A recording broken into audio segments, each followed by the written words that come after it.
All right. Welcome.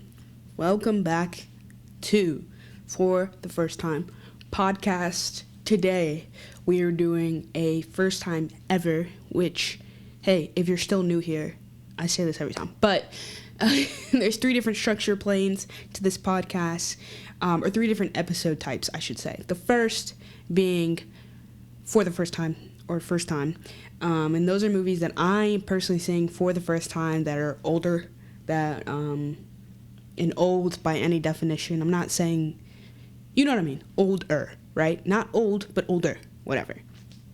Then there's first time ever, which is what we're discussing today, which is a movie that we're all collectively as a society seeing for the first time ever.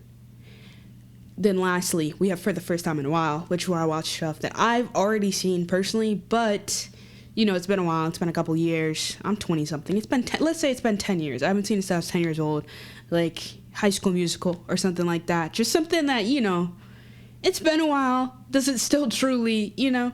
I did an episode on 30 Minutes or Less. Stuff like that. Like movies where I know I've definitely seen it, but it's been a while. So today we're doing a first time ever, and we're talking about Bottoms.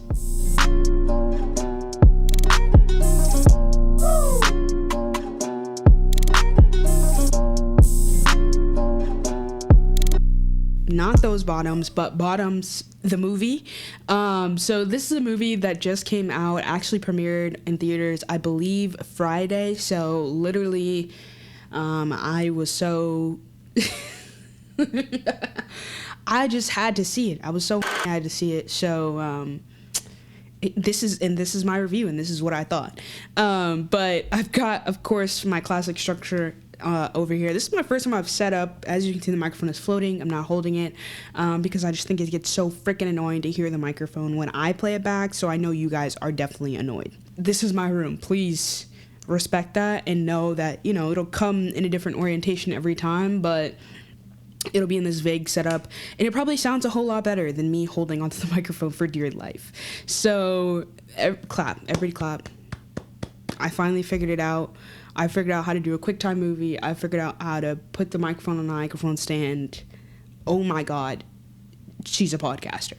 So, let's get into the movie though. Now that the housekeeping is out of the way. Second housekeeping, if you see, you know I wear do-rags. I got waves. Ooh, I got waves. If you see a line on my forehead, no, you don't. So, that's it. Now, housekeeping finally out of the way. This movie, summary-wise, two unpopular queer high school students start a fight club to have sex before graduation. Hey, we've all been there. No, we haven't. But I think that's the funniest premise. And again, like, I told you guys, I want them to bring back the white poster movies. I want them to bring back white background, main actor or actress, funny. That's what I wanted. That's what I got. This movie, chef's kiss, did it perfectly. I have a lot of love for this film. First watch, I probably will have to watch it a second time. Like I said, brand new, came out in the year 2023, platform being theaters, because I saw it in theaters. But if I had to guess what platform I thought it was going to actually land on, again, I mean, I think this is a Max supremacy moment, but Max or Hulu. Like, I can't see this being on Netflix, but I also didn't think Glass Onion was going to be put on Netflix. So I guess it's just like Netflix has the money.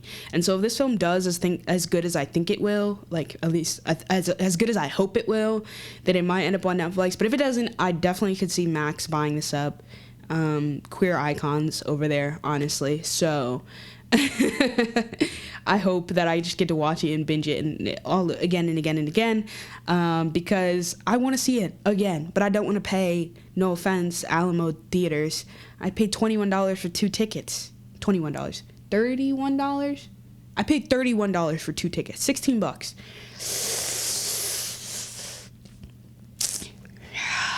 I don't know. Maybe that's not even a steep price, okay? I just wish it was $10. I wish it was $10 to go see it, sit, kiki, kaka. I also got a drink because there was an Alamo. I was having fun, you know. Had one drink, wasn't drunk type energy. So, you know, maybe it's a cheap, like, I should have went on a Tuesday when the movies were $7 type of thing, but either way, I had a really great time, so I can't even complain because I actually like the movie, so let me shut up. But yeah, I can't wait for this one to hit streaming. Like Little Mermaid, I'm just gonna watch it again and again. So directors, we have Emma Seligman.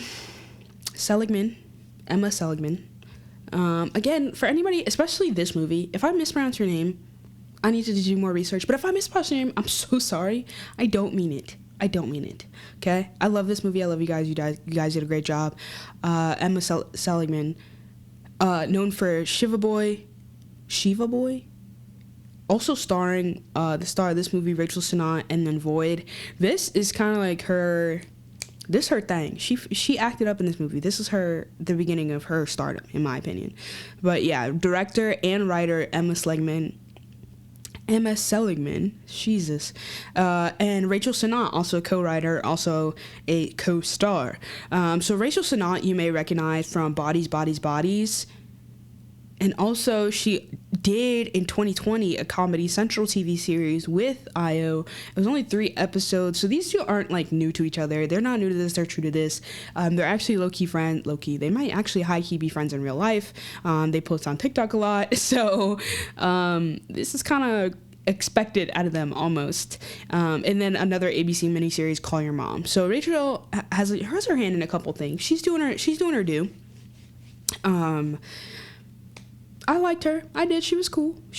But I'm gonna be so real. This is a love note to Ayo. I'm gonna say it. I'm gonna put it out there right in the beginning. This is for Ayo because everything that she's in, I've seen it. I've seen it. She is in her bag like the fries at the bottom. Okay? In her bag like the fries at the bottom. Everybody say amen. Amen. She has been eating for the last, I don't know, 3 or 4 or 5 years. Eating. Okay, so if I meet you, Ayo, please know it was a dream fulfilled. It was destiny fulfilled. Okay? So let's just get that out of, because I'm going to say it again and again, but like I just want to put it right there in the beginning so we know. But yeah, directors, writers, check. Platform, theaters, reviews. This is where I get to like open my heart and be honest and be true and be susceptible to other people's thoughts and not just say I agree with one side of things. But I did love this movie. I've already admitted it. So positive reviews to start us off and then leaning into the negatives.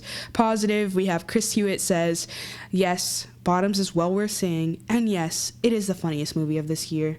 Now, I cannot remember a funnier movie off the top of my head. Like Olivia Rodrigo said, I'm sure I've seen much hotter men, but I can't remember when. I'm sure I've seen much funnier movies, but I can't remember when. After seeing this, I can't remember. I'm at the doorstep. Like, dude, don't remember. Texted them late night. I'm here. Like, I'm in there, okay? And I also want to say, I've been telling my friends about this movie, and no one else has seen it on their FYP. Now, I know how the FYP works. I know how the algorithm works. It gives you stuff it thinks you would watch. Obviously, I'm gay. Duh. So it gave me a gay movie. I like comedy like this, so it gave me a comedy movie. But the fact that none of my other friends have seen this anywhere, girlies, let me be on the marketing team. Put me on the marketing team. Okay, because I'll have it in the queer space, in the straight, I'll have it anywhere they want it to be seen. Okay, because I think this movie deserves to be seen. So, yeah, that was my quarrel with it. It was just like, I need more people to know about this. Even some of my queer friends had not heard about it. And I was like, y'all, for real? Maybe y'all just not tapped into film and movies like I'm tapped in. But also, I don't know, but I don't know, because it's like underneath, it's just after or like during Barbies and Teenage Mutant Ninja Turtles. Like maybe it's just a couple other powerhouses really just in the way. But I had seen this movie like coming up like underneath Barbie. Like I had seen the promo as it was leading up to it. So I don't know, maybe I just am so tapped in that I was the target audience and they weren't. And so they didn't get a lot of it. But all I can say, if you haven't seen the promo for this, like, go watch it and then go watch the movie and all that stuff. But yeah, I thought it was so funny. I kind of leaned into the humor more, so I, like, even if some parts I didn't think were, like, so hilarious, or, like, I got almost every joke. Like, I understood the reference of most of the jokes, and I think this is one of those movies, like, a lot of the jokes, like, have direct references to something else, so if you don't know the references, it can be a little bit hard to latch on to the comedy, so I understand if everyone didn't see it as, like, so hee hee ha ha hilarious. I get it, but I was cackling. Open mouth cackling the whole time. It was one joke, even this guy was laughing. I mean, I promise you, like, soundtrack laughing. Ha ha ha ha. This man was cackling. Like, that was the theater I was in. Saw it at 9:45. I think perfect viewing time. I wouldn't go see this in the middle of the day. I'd see it at night. Again, one drink down, you're gonna crack up. I'm looking forward to cracking up. What are you looking forward to most about this film? Well, I think I'm looking forward to cracking up. Like, that was my energy going into the film. So I think that's why I got such a positive, like, why it was so positive leaving, because I went in with such a positive attitude. But yeah, next review, Odie Henderson says, I loved every twisted, hilarious minute of this violent high school comedy bottoms because, as I've told you more than once, I'm a sicko. I will say it is violent. Like, it is rated R for a reason. It's way more violent than I was expecting. I also went in thinking, I knew they were starting a club from the promo, but I didn't remember what kind of club. And so going in not remembering that they were starting a fight club, like, it was a lot more, like, gory than I thought it was going to be for a comedy. Like, it's really interesting, the cross of, like, gore and comedy that they played with. But I think it was, like, as the level of, like, this movie was on, like, an exponential, like, as the emotions intensified, as the, like, we were reaching a climax, like, we were carefully, like, all the gore was being increased, all the comedy was being increased, like, we were really hitting a crescendo at the very end, to end in spoiler, a real explosion. But there were multiple, like, obviously, like, multiple mini climaxes in between, but, like, I think it did a really great job of crescendoing, of big cymbal roll into a crash, into bam, like, that's the movie, that's the film. And it ends in a slow clap and everything. Like, I again thought this film was beautiful. But yeah, I think you have to be okay with the level of gore that's going in. I will give a warning to, like, it's gory. It's not, like, it's not soft. It's not, like, one of the negatives was, like, it was really hard. It was way too hard hitting, and I was like, that's funny. But it is, like, it's not a soft movie. It's not a little girl fight club. It's a girl fight club, and it's a hard, mean girl fight club, like, as they should be. So definitely don't go in expecting it to be any type of fluff. It's very much, like, it's so conscious of itself, and it plays with that a lot. Third, Christy Lemire says, this movie is insane, it's intense and absurd, but also deadpan in sensual way, in a smooth. Guys, again, learning how to read. Please forgive me. Christy Lemire says, this movie is insane, it's intense and absurd, but also deadpan in a surreal kind of way. It exists within what seems like a recognizable high school setting, but it's totally heightened in a bizarre way that reminds me of Heathers. Now, I haven't seen Heathers, but that's definitely next on the list, because I've also been watching Glee, which I think I mentioned in the last episode, probably. Guys, I got a lot of fuel in the tank, but I've been watching season 1 of Glee. Recommended because of me watching High School Musical, the musical, the series, and also being a long-term fan of High School Musical, an OG fan of High School Musical, led me to Glee, which I think is going to lead me to Heathers, which hopefully does not lead me down a musical theater binge. Hopefully. Fingers crossed, guys. But Heathers seems like the next reasonable step to take.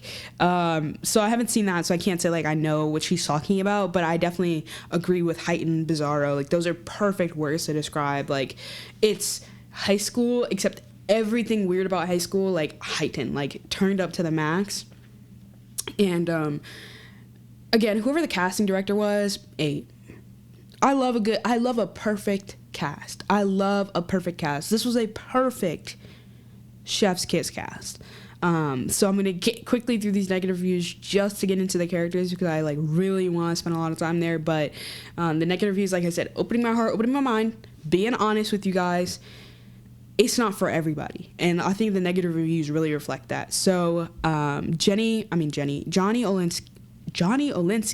says, considering the talent of those involved, I laughed a lot less than I expected to. Again, the humor is very specific. A lot of the references are very specific, but a lot of it, being Gen Z, is tailored to like a zillennial humor. Like, it's tailored right to a middle ground audience, but I think it would definitely lean more Gen Z than millennial. I don't want to say for certain, but I definitely think it's going right over Gen X's head. Like, it's not so hilarious, hee hee ha funny, unless you're part of like their target audience, being queer, being I don't know who their other target audience is, being queer basically, because there was definitely a lot of ages across the theater. I think millennials would relate to it, considering like me watching Glee. I think millennials would relate to it, because like, thinking if people liked Glee, then they'll like this. And also, if you're a millennial, if you're a Gen Z and you liked, I'm trying to think. I can't think of a good, I don't know. But yeah, if you're a millennial and you liked Glee and you liked But I'm a Cheerleader and you liked and either of those, honestly, and Barbie, truly, if you like Barbie too, you'll like this. If you're Gen Z and you liked Barbie, you'll like this. It has the same like fight for the right spirit, go-getter, women can do anything type of attitude, except it's like more dark, more funny. Like, it's like, I can't believe like somebody like Seth Rogen wasn't on this project, but like, imagining Seth Rogen watching this movie, I'm sure the man cracked up. I'm sure he thought this was so fucking funny. So if you're, again, in this realm of humor, you liked it. But if you are outside of that, and if you're a foot outside of that humor, like, the person I went with and saw this movie with, they're like, yeah, it was pretty funny, but I didn't laugh the whole time. So, like, there's different ranges, like, if you can really get attached to it. And again, like, I leaned into a lot of it. Like, a lot of movies I've been watching, surprisingly, relies a lot on, like, physical humor and, like, slapstick humor, like when Jeff gets hit by the car at the very beginning, right? He gets dinged, and he has a whole dramatic fallout, whatever, because that's who his character is, right? And that's funny. Like, it's really funny, because I don't know why it's funny. It's just freaking funny. No, I know why it's funny. It's funny because, like, again, it's playing to the stereotypes of high school. Like, we all know the jock who, like, is overdramatic, and, like, playing to, like, men who try to use the new age buzzwords against women. Like, you're hurting my head, you're hurting my feelings, I can't understand it. Like, he plays his character so perfectly, which is crazy, because not crazy, but in addition to what we'll talk about later, like, other characters he played, I think his character is a perfect representation of, like, the damaged male ego as a result of, like, heightened femininity, and what that looks like in the role that men try to play as, like, you guys are feminizing men. Like, no, we're not. You guys are already there. Trust me, the sassy man era, the sassy man alliance has always been there, right? But dismantling the patriarchy has invited more space for those men to actually exist and be whole people. And women are now getting checked in, like, straight women are now getting checked in their emotions to be like, hey, are you also upholding the patriarchy and holding it against other men when they're the ones just, like, helping us dismantle it, helping us take it apart? Okay, so this is, like, a man who sits in the middle of, like, embracing the new femininity, but also, like, acting as, like, you're not gonna take my power away from me type of thing. Like, the damaged, hurt, like, concept of those who start civil wars are the ones who actually feel like they've gotten the most power stripped away from them, which is usually the white man. So, yeah, I think he's really funny in this movie, and I think, again, this comedy's not for everybody. So, second and last negative review, Lovia Guyarchy says, Bottoms is mostly air, and the weightlessness leaves us grasping for more from its characters and their story. Yeah, it's not heavy. I mean, the storyline, although there's a lot of themes that I'm going to touch on, it's not similar to I'm gonna say She's the Man. Similar to She's the Man. Similar to Miss Congeniality. There's no thick plot. There's no like, ugh, we gotta get somewhere, we're going somewhere. These are all comedies. They're never gonna have the like super layered, complicated plot that you're looking for. If you're not a comedy lover, just say that. Just say that. Just say you're looking for a drama. Okay? This has some drama to it, but it's not all drama, per se. So, just say that. Just be honest. Honestly, I think this comedy is like...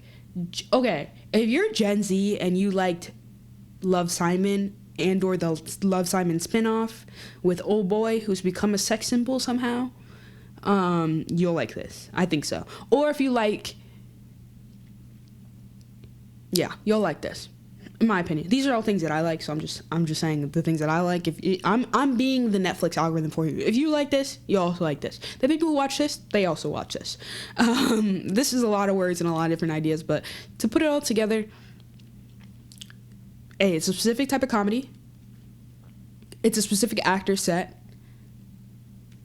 If you don't like those two things, you might not like it. I will say that people who are coming from the Bear's target audience in no way is Bottom's target audience. And if you like The Bear and you're coming to see this movie for Io from The Bear, you will be disappointed in some fashion. Because The Bear's target audience is white men who want to be... Is that boy's name Jeremy? What that boy name is? Y'all know who I'm talking about. Jeremy. That boy name is Jeremy? What that boy name... Jeremy... Y'all know what I'm talking about. Jeremy, yes, Jeremy Allen White. The Bear is made for white men who want to be Jeremy Allen White. So if you're kind of like, I would say the better crossover is watchers of Abbott Elementary who saw Io's episode and came over and tried to watch this. They might be a little bit more open, a little bit more easing into the comedy sphere, like easy on the comedy aspect of it all. Like Abbott Elementary has a very fun, like deadpan comedy as well that matches this one. So I wouldn't say, like, if you're a fan of The Bear, this is the film for you. I would say if you like Abbott Elementary or other deadpan shows like that, this is a film for you because the comedy is similar. But The Bear drama is not similar to this, like, teenage drama. Again, I would relate it more to, like, Glee or something, not The Bear. So, with the reviews kind of out of the way there, opening you guys up to this world of what Bottoms was kind of portraying, let's do characters. So... we got a pretty... It's almost like an ensemble cast. Almost. I would say we definitely have like two main characters. But the rest of the cast kind of all play a similar level role. None of them are like shining stars in comparison. But we do have the duo that we have. So PJ, played by Rachel Sennott, as I mentioned. She's been in a handful of things. But this might be where she's most recognized from compared to Josie, played by Aye Edebiri, who comes from The Bear, who comes from Teenage Mutant Ninja Turtles, who comes from Spider-Man Across the Spider-Verse, the latest season of Black Mirror, Abbott Elementary, Theater Camp. What I also learned, who is the voice of Missy in Big Mouth? Who was going to tell me? Who was going to tell me? Who was going to tell me? Anyway, I should have been writing this love letter a long time ago is what I learned. But like I said in the beginning, in her bag, like the fries at the bottom, okay? Eating. All right, yum, yum, yum. Eating. Next, moving into, again, the ensemble cast, the rest of the folk there. We have Hazel Callahan, played by Ruby Cruz, who has been in Blue Bloods, Mayor of the East Town. Again, a handful of things that are very, like, kind of niche specific. Then we have Isabel, who plays one of the love interests, played by Havana Rose Liu. Again, a handful of like niche things. Brittany, who is also one of the love interests, played by Kaya Gerber. Now, I sat through this whole movie like, why do I know? I didn't recognize Kaya Gerber because I'm not like so tuned into like pop culture. But when her name came through the credits, I was like, why do I know that name? Like, why is that name on the tip of my tongue? But I couldn't tell you what she does. This Kaya Gerber is a model, okay? For everyone who's on my, like, I'm sure a lot of you guys know who Kaya Gerber is, but I didn't. Kaya Gerber has been around in a good way. Power to the woman. She's been around, and she's been dating a lot of Hollywood's it men over the last couple of years. So she's currently with Austin Butler, but previously with infamous Pete Davidson, redacted Pete Davidson, and Jacob Elordi. And so she's been, and this is coming from Us Magazine, so don't put it on me, put it on Us Magazine. But that's why she's been, I guess, more popular or more of a household name as of recent, or a TikTok name as of recent, because she's been dating like the it men of Hollywood. I wouldn't put it past me how long she's been with Austin Butler, if they end up breaking up and she ends up going on to the next one. Like, she's hot and she's dating whoever she wants. I love that for her. I do. So she plays one of the love interests. She actually is, Brittany and Isabel play cheerleaders. And that's important because the next two characters, Jeff and Tim, are football players. And so, again, we're, like, dealing with the most popular kids battle against the weirdos, the rejected, the ostracized. And, again, I'm going to keep comparing this to Glee, but similar to Glee, where the cheerleaders in that show are always in uniform and, like, wearing their uniform signifies something. In this movie, the football players are always in uniform, and wearing that uniform just, like, signifies their popularity and or just kind of signifies their attachment to that as, like, that being their only identity of being football players.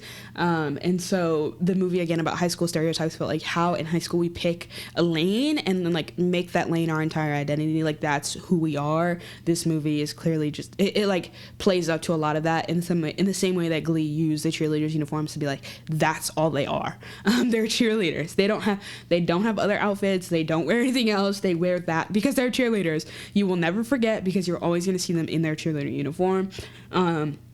Specifically, I'm thinking of the Lady Gaga episode where the football players are, like, bullying Kurt and saying, like, you can wear your stupid Glee Club stuff, but you can't, like, rub it in my face and, like, make it all loud and extra. And Kurt was like, you guys literally are always in a Letterman jacket and rub it in our face and make it loud and extra. Like, if I'm doing it, you're doing it too. And if I'm doing it, it's because you're doing it. Like, you guys are setting the standard. Be so for real. Like, change the standard if you don't want to. Like, don't be mad at rules you set.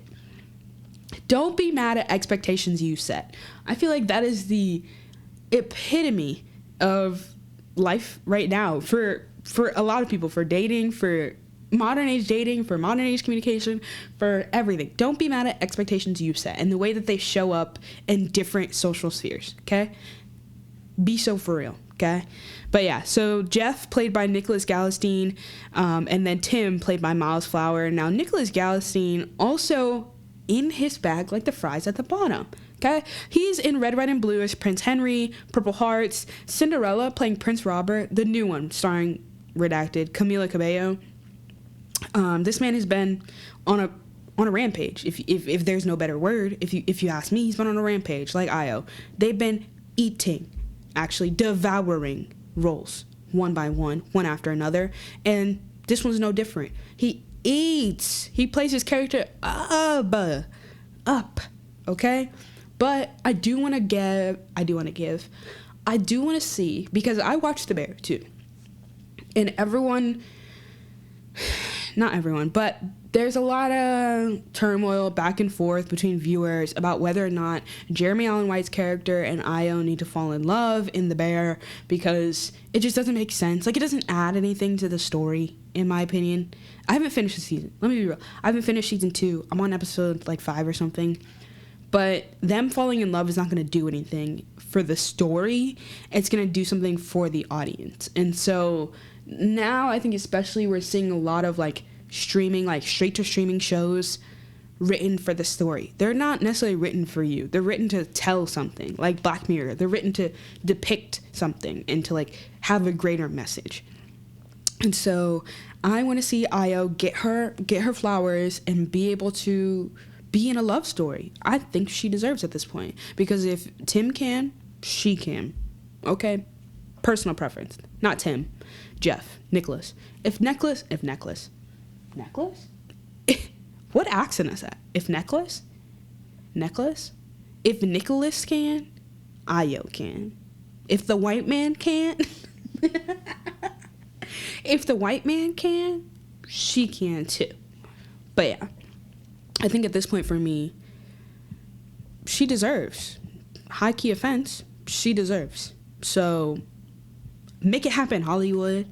I'm not writing it, but somebody can. Make it happen. Put her in a drama, right? I think similar to when Issa Rae did The Photograph, like, she's known for comedy, but she deserves a chance at love in movies. Like, in real life, whatever. In real life, call me. Just saying. But in movies, she also deserves. So, moving... Oh. I almost forgot the most important character. Not the most important character, but my favorite character, low key, Mr. Marshawn Lynch, playing Mr. G, the teacher, the only authority figure we see in the whole movie, besides the principal, but like the teacher, the only teacher we see. Mr. Marshawn Lynch ate this role. This man is taking on side quests and beating them up. Like, Marshawn was so funny in this movie. I think he needs to be in way more. He's in a lot of stuff, but like, I don't know. That man ate in this role. I think he's a perfect depiction of, like, you, again, referencing back to Glee, when Rachel, like, loses her voice because she has tonsillitis, she goes in this spiral about, like, singing is the only thing she is, like, that's all, her whole identity, that's all she has, and Finn has to, like, wake her up to the idea of, like, she's more than just her voice, like, she can be whatever she wants. Marshawn Lynch is the epitome of you can be whatever you want.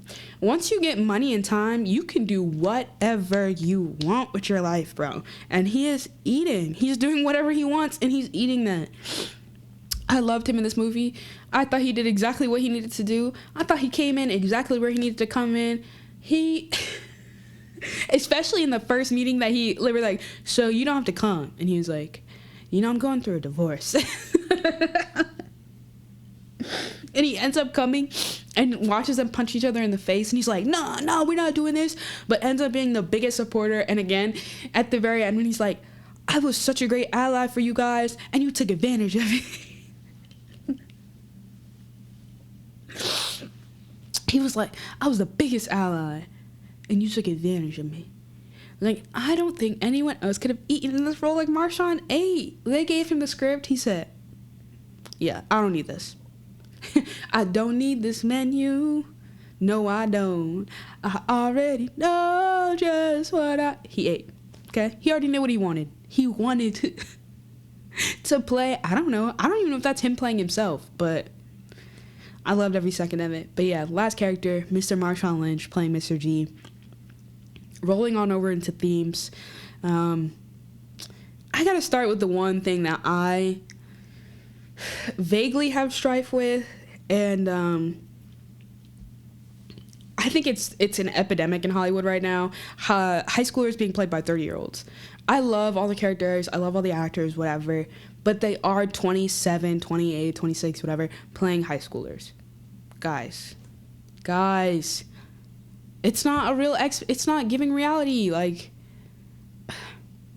I know how hard it is to find child actors and to, like, get permission from their parents to do raunchy stuff, like to play in R-rated movies. Like, I know it's nearly impossible, but I just have to recognize that this plays into the, again, epidemic is the best word I can come up with, of high schoolers playing, 30-year-olds playing high schoolers. We see this in freaking, what's that show that's getting canceled? It's not getting canceled, it's just, like, ending.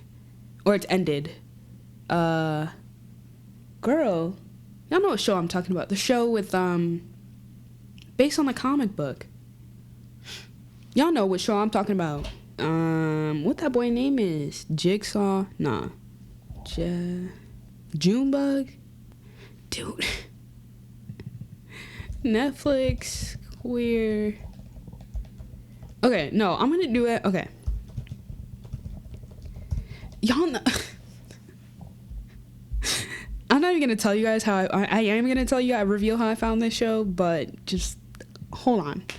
Okay. Riverdale, okay. Like Riverdale, right? Where there's a bunch of old people playing 17-year-olds. And it went through so much strife for so long because, like, they are now old, like, not old, but they're old. She's 30, Vanessa Morgan. Okay, so I remember I love Vanessa Morgan. And that started with My Babysitter's a Vampire, which also a show, my favorite, my true cult classic. The show that made me realize I was gay, Vanessa Morgan. So she's 31 playing like a 17-year-old or something, or 18 or whatever. And they're finally finishing that show out. But similarly, like, Stranger Things is under the same strife right now because they've revealed that they're going to use AI to de-age the characters because they've grown up too much in between productions. I don't know my true thoughts on that, but all I can say is, like, I get why they're doing it, but I also am like, okay, I'm with the crowd of, like, maybe it's enough. Maybe we've reached the point of it's enough. And especially because I've just watched Harry Potter for the first time, and I think Daniel Radcliffe, although I know he gets too old, or like starts becoming too old, I think he's still like 20, under 20 something before the show ends, or before the movie series ends, where he's playing an 18-year-old versus like being 30 playing an 18-year-old. I think there's a big difference. So I just want to say the show is not escaping that. It can't beat the 30-year-olds playing high schooler allegations, but I love it anyway. I don't know. I love it anyway. So I'm on both sides of the coin here. Of like, I get why we should be like letting high schoolers play high school roles, but I also love this movie. So I get why they hire 30-year-olds to do it sometimes, because we can't all find like that kid that was in the movie with Ryan Reynolds. We can't all find kids like him, and we can't all find kids like the guy who plays 4 in Umbrella Academy. 8 their little roles up when they were kids, and sometimes like parents just aren't willing, or they're not new age parents enough to let their kids play in roles like that where they can like curse, obviously, stuff like that, and let it last on the big screen. But hey, we need more new age parents, because these kids, they be acting, and again, you put a kid on screen, they detract from anything else going on. So let them, okay? But yeah, that's the first theme. Second theme, social rejects doing whatever it takes to become social heroes. Common. I mean, we've seen it literally everywhere. I think this is almost close to like superhero high without the superpowers. Similar comedy, similar ending, because all they want to do is become powerful. Like, all they want to do is have power in the school, right? We enter with them having on their lockers, what is it, loser 1 and loser 2 or something like that, and then we peak at them being like, what did it say? Like, I forget what it said, but I saw this detail in the locker of like, it said like, let's just use social heroes, can't get remember, but like social hero 1 and social hero 2, and then they end again with it's just like lesbian 1 and lesbian 2 or something like that. Like, the locker detail was, again, chef's kiss to me. But yeah, they just want to be important. They just want to be seen. Another movie, I just watched this for the first time in a while too. With the kid from Superhero, not Superhero High. What did I just say? Sky High. Did I say Sky High? Guys, I'm about to go through this guy's whole... You're about to see my brain go to work. Nicholas Braun, he has a movie called... First of all, him and Minutemen. Go watch Minutemen. He has a movie called... Where is it? Practice Being a Wildfire? Nicholas Braun. What is this movie called? Good Kids. Good Kids in 2016. I just watched it, and it's with, it's got Mateo Aries in it too. Yeah, Iris. Where was I coming from and where was I going? Also say, oh, yeah, that movie, Good Kids, reminiscent, similar vibe of this movie where they're like lying to get to the top. Not lying, but like they're doing stuff for the first time that they've never done to try to like get their way into popular social spheres, whatever, like going to the school carnival for the first time, starting a fight club, like just putting their name out there so that they have a higher chance of whatever. And so, I like the trope. Again, I'm closer to 30-something than 15-something, unfortunately. So so I can still watch the trope. Again, I'm gonna be on my own when I turn 30 and I'm still watching a movie about high schoolers. I'm not though, but like, yeah. Next theme though is the power of friendship, and I also wrote community is all this generation of kids crave. Is all this generations of kids crave. That's really what this movie is about too. Like, it's got such simple plot themes that I'm like, again, when the commentary of like, why does it look like I don't have pants on? I have shorts on. I don't. I just want to bring that up because it looks like I don't have pants on. I have shorts on. It's got such simple plot themes, but it's not like we don't understand what's going on. It's just like, I guess they don't need much more. But yeah, I think like this is a perfect depiction of like Gen Z's craving of community, of having a place to feel home, of having a safe space, essentially, to use a buzzword. Like, this created obviously like a safe space for rejects, similar to Glee creating a safe space. Like, that's, guys, why are we not just like creating more safe spaces for kids? What's wrong with us? Why does no kid feel safe anywhere, everywhere? I mean, you could argue it's because of gun violence, but second to that, why are other kids still making kids feel unsafe? If you're not teaching your kid not to bully, you're wrong. I can understand, like, if you're teaching your kid to fight back, whatever. That's what this whole show is. I mean, this whole movie is about. Like, if we're gonna fight back. Like, they create this club to quote unquote like save themselves from the other school that commonly bullies them or wins or whatever. So like, I get it, but let's focus more on creating community and like less on self-isolation and individuality. Yes, every kid can be special, but also like creativity and like obviously seen in this movie, like combining like-minded people makes beautiful things. Like, it makes something you could never imagine. Let's lean more into that. It's a group work. I know we all are like group work, but if we actually leaned into it and didn't have so much hatred for it, like unnecessary hatred for it, we might actually do good group work. Like, if people actually went into it thinking, hey, I'm going to try to actually like give a good, like be a good person, maybe we'd have good groups. Maybe if everyone just went into the world thinking, hey, I'm going to be a good person, it'd be a good world. I don't know. Thought process. This is so funny, but yeah, there's not, again, the themes are so light, and I have to agree with that one negative comment of like, there's nothing we're grasping for air, we're not looking for there's no like super thick plot to everything, and that's okay. I will say this is another movie that has a really good every detail matters moment. So like at the beginning we see the kid in the cage, and then at the end, we see the kid get let out of the cage. Again, like I said, the locker writing, putting emphasis on it, coming back to it in the middle, ending with it, helping build the arc. Their outfits, okay? The styling director, 8?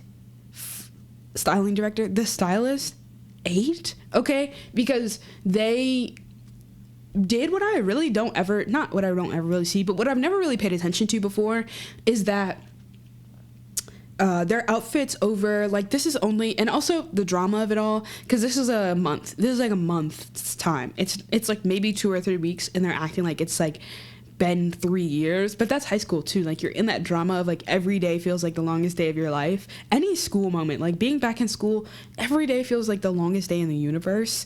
So I don't know how the weeks are going by, because every single day I feel like I spend so much time doing something.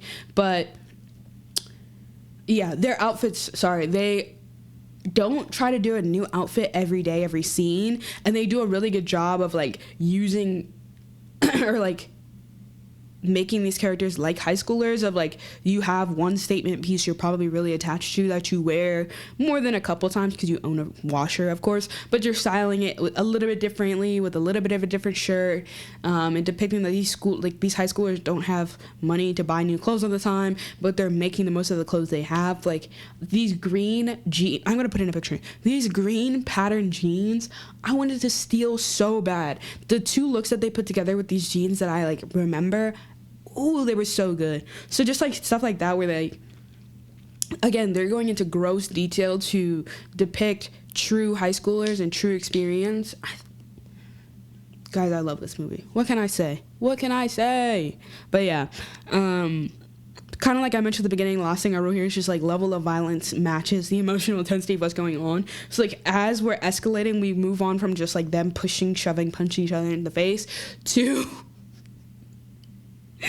like at the very end, like there's a sword. They're literally like mollywopping these dudes. Like it almost turns into a full-fledged action. Like again, thinking of like 30 minutes or less, where the level of violence just escalates so quickly, and I'm like, how did we get here? How did we get here? But sure, I agree. Go for it. Beat each other. I don't care. Yeah, I think it added to the humor. I thought it was really funny. Sick. So yeah, that's kind of all the themes. Again, nothing so standoutish that like I was like, this is something I'm gonna remember for the plot. But I think it's such an easy concept. It's made unique by the characters and by the actors. Again, it's one of those social rejects movies, and if you're one of the social rejects, like you identify with characters, you're gonna love it. What more can I say? But yeah, questions I need answers. Very end. What will Aye Edebiri do next? Where will she go? I'm following like a hawk. I'm in it. I'm on it. Okay? I'll be there. I haven't seen Teenage Mutant Ninja Turtles. That's just because I didn't think I was the target audience, so I didn't go watch it. I have a love-hate relationship with New York, and as a result, people from New York. And so the movie just gave me a little bit of an ick. But for the lovers, the Teenage Mutant Ninja Turtle lovers, I love that for you guys. Everyone who watched it said it was really good. And they love that the voice actors, again, teenagers playing teenagers. Hey, teenagers playing teenagers. We love to see that. So yeah, it was a great success. I just haven't seen it yet. Maybe I'll put it on the list next. But I have a slight aversion to New York. And so I'm going to try to keep up. All I can say, she's running full speed. I'm going to try to keep up and do my best. But yeah, second date never? Yes. The answer is yes. The answer is yes. I took myself on a date to see this movie. And I loved it. And I would take myself on another date to see the movie again. Okay? That's how good it was. Watch it. That's all I can say. Watch it. I had a lot to say about this movie, and that's because I loved it. I'm in love. I'm kidding. That's why I'm not an actor. But yeah, if you have a deadpan humor, if you like comedies, if you watch it, like, that's all I can say. There's no other recommendations. If I had to rate it, I don't know if I'll start rating every movie, but if I had to rate this one, like seriously, I'd have to give it like a 9, 8.5 or a 9. I don't know if I said the IMDb or the tomato meter. I don't think I did. IMDb, 7.6 out of 10, tomato meter 95, and an audience score of 94%. So again, almost everyone else loved this movie as well. 7.6 is high for IMDb. High compared to the other like 6s, 5s that we've seen before. So definitely, again, if everybody likes it, if I'm not the only one, come on guys, be real. We just talked about Community. If I like it and you gotta like it too, duh, that's the point. Like, no, but genuinely, yeah, I'd give it like a 9.5. What did I say? 8.5 or a 9? Yeah, an 8.5 or a 9. Again, because it's not everybody's comedy, but it's a really good comedy. And again, I want the white poster movies to come back. So that's just me. Thanks for tuning in again, guys. This is a good one.